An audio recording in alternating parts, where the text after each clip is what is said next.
Welcome back to the show. Let's go to line number 3. Say good morning to a gentleman who's seeking the St. George's Humber Conservative nomination and whenever the next federal election is going to be. That's Darrell Shelley. Good morning, Darrell. You're on the air. Hi, Patty. How are you this morning? Not too bad, I suppose. How about you? Not bad. I don't think I can keep up with the George Faulkner stories. I've been listening to your show. Great show this morning. I mean, he's a legend. And also heard about that young fella that passed away. Sorry and condolences to the family. But great show so far today, boy. Yeah, thanks. And I mean, I'm glad I was actually reminded. I didn't do it of my own accord because I completely forgot. But a listener reminded me of J.D. Traynor, so I was happy to put that out there because that's another sad story related to the sport that we all love. Darrell, so you're seeking the nomination. Just before we move off into the Conservative nomination, didn't you also run in the past for another party? Yes, so this is just to clarify, this is for the provincial PC party. So okay. This is, all right. Not the federal. The federal nomination, that was, I did seek that at one point, and that was won by Carol Anstey, and I fully support Carol. I ran in the federal election back in 2021, wasn't successful, but I've since left that party, and I've joined the Conservatives federally, and I've also support Carol Anstey, and I support Perry Poilievre, and I support Tony Wakeham, and I support the PC party. Really pleased to hear that my application was accepted. I had to go through a rigorous process. St. George's Humber, for people who don't know the region, starts down in Codroy Valley and goes all the way up to Pasadena, but it cuts off over the head by Stephenville Crossing and Massey Drive. So it's a bit of a long, sort of weird-shaped district, all up the southwest coast and through Studybrook and all the little communities up there.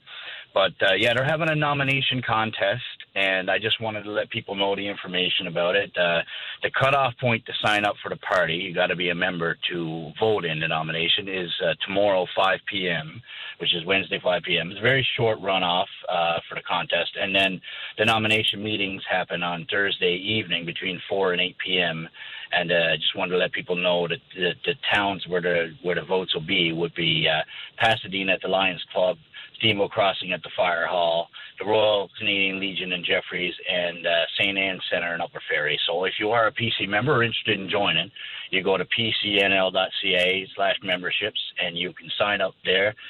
Me and another fella from Pasadena are running for the nomination, and whoever gets the nomination will become the PC candidate to run against Scott Reid. That's Scott Reid's district, because I think it's time for Scott to go, and I think it's time for the Liberals to go, and I think it's time for the PCs to sweep a blue wave across this province. So it's one thing for wanting the Liberals to go.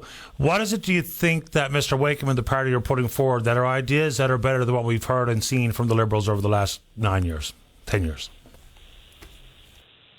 Well, good question there, Patty. I've been pretty skeptical, I mean, I've been watching. I've been a critic. Even when they did the leadership race for the PCs, I watched all the contestants very closely, and I appreciate Eugene Manning and Lloyd Parrott, and I looked at Tony Wakeham. Tony was the only one that had his door open, and he was transparent. He answered some questions for me, and my family's got a background at the PC party, but that wasn't the reason I really got involved. My Uncle Paul was an MHA for 16 years with Danny Williams. But I was encouraged to do so, but it was Tony's transparency and openness and that ability to communicate with people in the communities that had questions that I liked. And that's why I endorsed him and supported him when he went for leadership. And I think that he's the best one to run the province right now. I mean, nobody's perfect. No one's ever going to be perfect. There's no one bullet, silver bullet answer for anything. We got a lot of issues we're facing, but I think the openness and transparency and ability to work with the people is why I'm supporting Tony. And then, the way that they handled the Churchill Falls MOU, the way they questioned it, I agreed with it. I like the fact that they didn't vote. A lot of people don't realize that you can't abstain from voting in the House of Assembly. You can walk out, but you can't abstain. So when they walked out of the House of Assembly on that Churchill Falls MOU, I fully agreed with that. And I think that somebody needs to take a stance against the Ferry Liberals. There's no reason for us to sign a deal until, 50 years from now. We still got 17 years to go on that contract. We got to be focusing on that 17 years.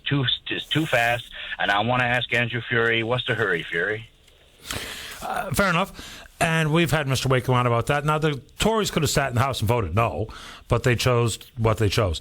So, just back to the question that I asked, and just even if you want to offer one thing about the MOU, but what are the Tories or the PCs saying on some specific area of public policy that you think is a good idea that we haven't heard from the Liberals? Is there anything that comes to mind?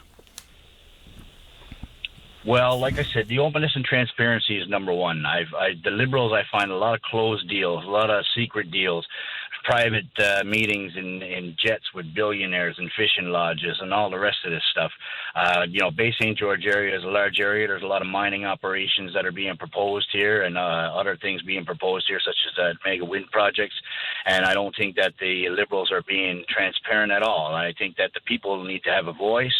And if the people follow me, you follow me on social media, Darrell Shelley, and all you got to do is type me in on Facebook. I'm there. And I've been very vocal about what the people want first, and I just think that the Liberals don't have transparency. I think we need to have a government that's willing to pick up the phone. I mean, when we went through the COVID mandates, I emailed Goody Hutchings dozens of times, never got an answer. We wrote letters to local MHAs, never got answers. The Ferry government ignored us. I mean, the door needs to be open, and I think that the PCs can offer that, and that's why I'm 100% behind Team Wakeham, and I'm 100% behind the PC party right now. I appreciate your time. You had the last word. Good luck seeking the nomination, Darrell. Thank you so much. Just a reminder that tomorrow is the sign-up deadline. If anybody wants to sign up, they go to pcnl.ca, and that the meetings will be held on Thursday evening between 4 and 8, Pasadena Lions Club, Fire Hall in Stephenville Crossing, Royal Canadian Legion in Jeffries, St. Anne's, Upper Ferry, down there in Cudroy Valley. Get out there and be a part of the PC party and be the change, guys. It's time for a change, and be the change we want to see right now, and the time to do it is right now. So thank you so much, Patty. My pleasure. Good luck. Appreciate it. Bye-bye. Take care. Bye-bye. All right, there you go. Good show today. Big thanks to all hands who support the program, and we will indeed pick up this conversation again tomorrow morning, right here on VOCM and Big Land FM's Open Line. On behalf of the producer, David Williams, I'm your host, Paddy Daly. Have yourself a safe, fun, happy day. We'll talk in the morning. Bye-bye.